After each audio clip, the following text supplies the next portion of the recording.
It's cold, I'm a long way from home, and it's raining. Now let's just pretend, just for a moment, that I'm a green-eyed monster from the sewers, a car-thieving moron. In circumstances like this, you can see what tempts such idiots. Looks like he's going to be away for a while, and let's face it, a BM does beat the bus. Now, it doesn't seem to matter what the manufacturers do with alarms and complicated keys and so on. Cars are easy to steal.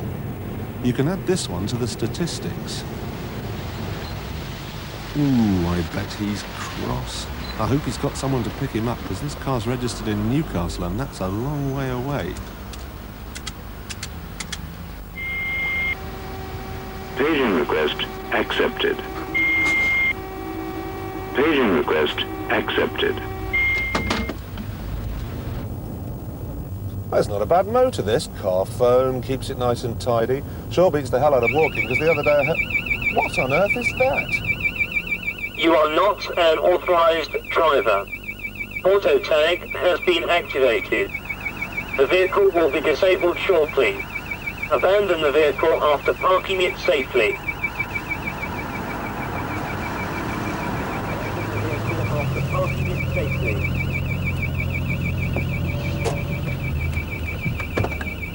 You are not... All right, I've parked it safely. Let me just disengage this with this coded key. You are not an authorized... Now, all the gubbins that makes it work, they're in the boot. Let's go and have a look. Now, this doesn't need to be mounted in the boot. You can put it anywhere. Now, remember the chap we saw in the phone box earlier? He wasn't ringing home. What he was doing was ringing this little radio pager here, and that activated the flashing lights, the siren, and, of course, the voice that told me to park up. Now, if I hadn't parked up, this box of tricks would have cut off the fuel supply to the engine. Well, it hasn't really helped my cause, has it? I've still got to get home. Now, I know this is a bit of a come-down, but it'll do.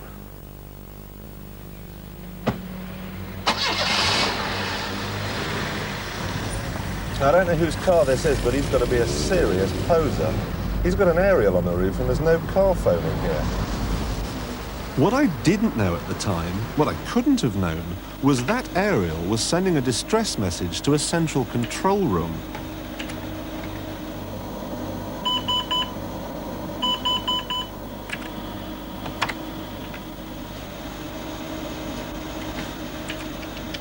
Hello, this is Data Track.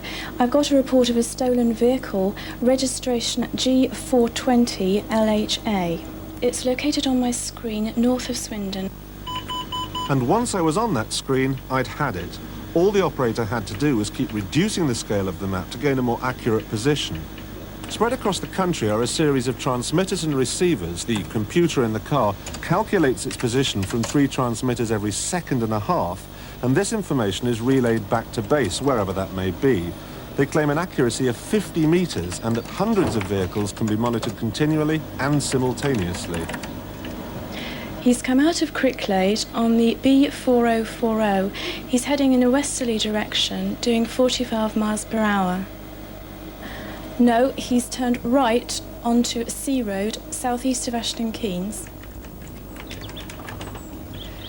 He's still on the Sea Road. He's now crossing a river, the Swill Brook, southeast of Ashton Keynes.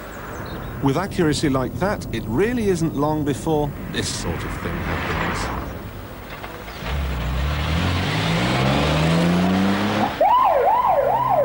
Man gets his car back, everyone lives happily ever after, the end. Well, not quite. You see, this system is now moving into the world of fleet management. Your boss could find out where you are every second of the day. And not just your boss either. Maybe even your wife. Thermoplastic olefin bumpers, auto changer, trace control, slip control, traction control, overdrive, 4IS independent suspension, ECS. Bamboozled? Well, so was I. I've just spent a week trying to unravel the Mitsubishi Sigma, possibly the most technologically complicated car I've ever come across. For £26,000, you're lucky to get windows as standard in a BMW. But the Sigma, which has to compete for a slice of the executive action without much in the way of badge prestige, has to rely on something else. To that end, it has a 3-litre 24-valve V6 engine, which develops 202 brake horsepower. It drives the front wheels through an automatic gearbox, and who said they were labour-saving? This has power and economy ratios as well as overdrive. And this is by far the best behaved interior yet to emerge from Japan. The only questionable piece of taste must be this button-backed upholstery. And also, for such a large car, it doesn't feel quite as spacious inside in here as it should. But the toys are great. I've got cruise control, powered seats with memory, air conditioning, and the most fantastically complicated stereo. There's the usual radio and cassette player gubbins, but there's a CD too, with its own auto changer in the boot. And if that's not enough, it has a wacky graphic equalizer as well. The end result of all these bits and bobs is a dash that you get the distinct impression would not look all that out of place in the pointy bit of a 747. But there's more to this car than simple creature comforts. A lot more. And it all starts with this.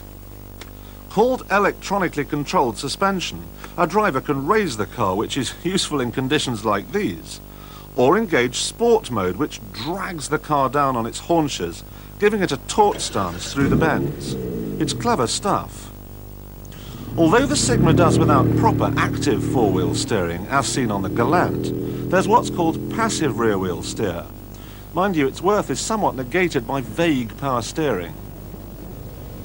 But this car's pièce de résistance, what sets it aside from BMWs and Mercs and so on, is its traction control system.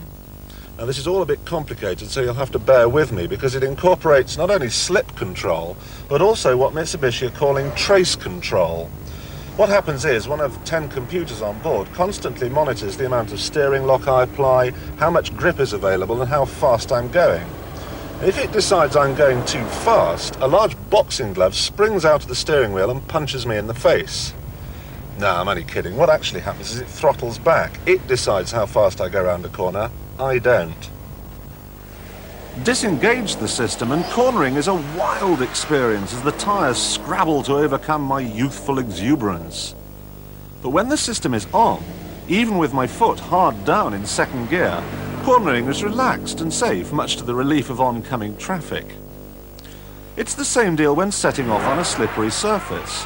With the traction control turned off, there's lots of noise and fuss.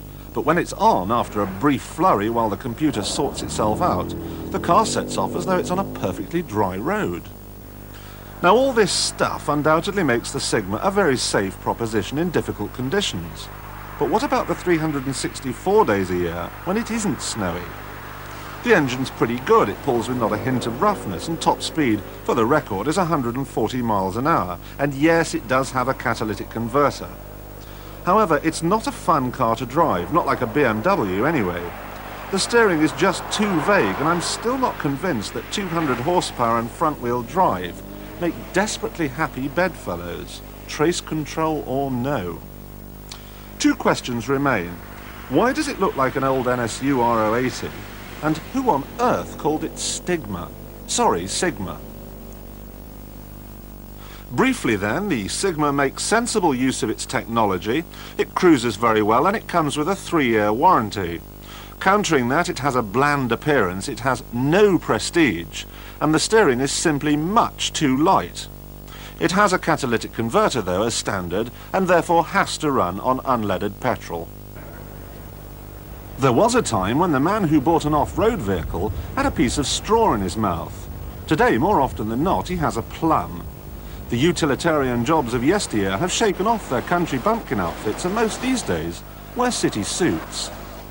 It's no longer any good offering cars that can only perform off-road. As the top models now have Jaguar-style price tags, they must have Jaguar-style luxury too. Make no mistake, their off-road ability remains undiminished, but their appeal these days is lodged firmly among people for whom the idea of going off-road involves driving into a puddle.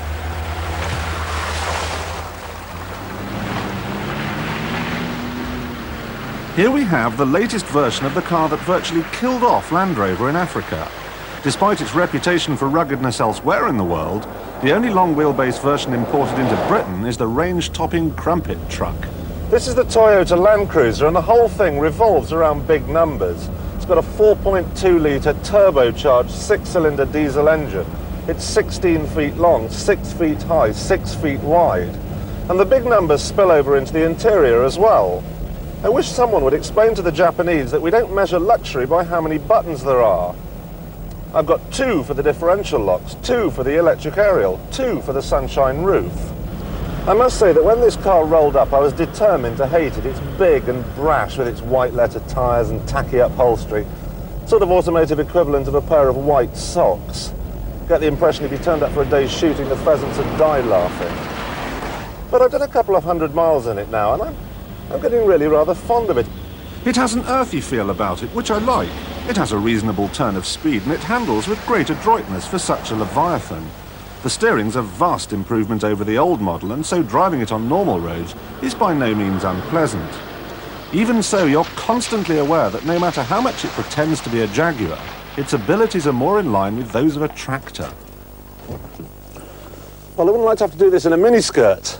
Not that I've got a miniskirt, you understand. Now, the Mercedes is the other way around. The hideous exterior looks might lead you to think that it's a tractor, but the innards, well, they suggest otherwise. I know these pale colours are all very well for people, but I think the sheep might muck it up a bit. As opposed to the Toyota, which in its latest form is only imported as an 8-seater diesel, you can have the G-Wagon as a long or short wheelbase with petrol or diesel power. A word of warning though, it's impossible to fit a turbocharger to right-hand drive diesel models, and that makes them, well, let's be kind, let's say sluggish. Now the petrol engines are much better. This is a 3-litre 6, and as you'd imagine, it's smooth and quiet and refined and blessed with perfectly reasonable levels of performance. As before, there are locking differentials and low-ratio gears, but the new versions now have full-time 4-wheel drive and better suspension. It looks the same though. The biggest change, superficially at least, is in here. All of these trim pieces appear to have been taken from £50,000 or £60,000 Mercedes saloons. And of course gives an immense feeling of quality, and of course it's all beautifully screwed together. Now the thing is that when you're in any Mercedes, from the smallest 190 up to the biggest coupe, you can't help, metaphorically, looking down on other motorists. When you're in a G-Wagon, you're actually looking down on them. If you want to buy one of these to use primarily as a road car, fine. They both offer a load of advantages over, say, a Jaguar Saloon. You sit up high, that gives you a great view of the road, there's tons of space, they're great for towing, and of course the weather can do pretty much what it wants, and you'll still be mobile. Disadvantages, well, they're not exactly aerodynamic, so the fuel bills are pretty big, and the suspension is designed for off-road use, and it makes it a bit bouncy on the road.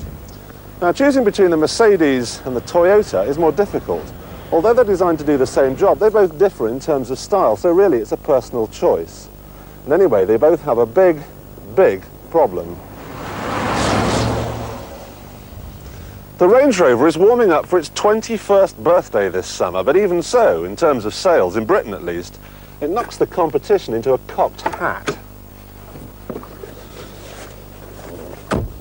Not only is it more stylish, you can see the Queen turning up in one for instance, but it's more elegant in here too. All the wood and leather combines with all the latest toys, the automatic dipping rear view mirror, the electric seats and so on.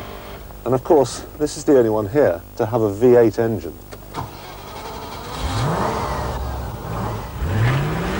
And now for 1991 comes another big change.